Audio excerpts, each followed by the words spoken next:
Hey there, car enthusiasts.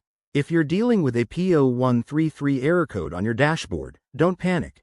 We're here to break it all down for you. This is a common OBD2 trouble code that can pop up in many modern vehicles, and understanding it can save you time and money. First off, let's talk about what P0133 actually means.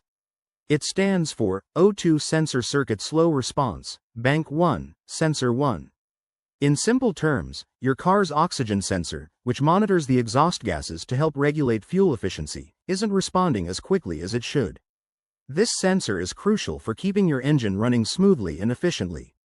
Now, what are the symptoms you might notice? You could see the check engine light illuminated on your dashboard, experience reduced fuel economy, or feel your engine idling roughly.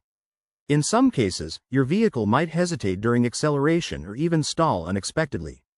These signs can vary depending on your car model and how severe the issue is, but they're your car's way of saying, hey, something's off. So, why does this happen? The most common causes include a faulty oxygen sensor itself, which can wear out over time due to heat and exposure. Wiring problems, like damaged or corroded connections in the sensor circuit, are another big culprit. Exhaust leaks near the sensor can also interfere with its readings, as can issues with the engine's fuel system or even a clogged catalytic converter. It's often a combination of factors, so diagnosing properly is key. Luckily, there are straightforward solutions to tackle this. Start by using an OBD2 scanner to confirm the code and check for any related errors. If the sensor is the problem, replacing it is usually simple and affordable. You can do it yourself with basic tools if you're handy. Don't forget to inspect and repair any wiring issues or exhaust leaks.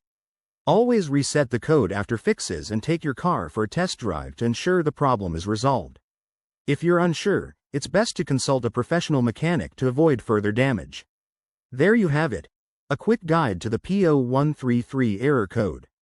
Remember, staying on top of these issues can prevent bigger problems down the road. If this video helped, hit that like button and subscribe for more car tips. Drive safe, and we'll see you in the next one.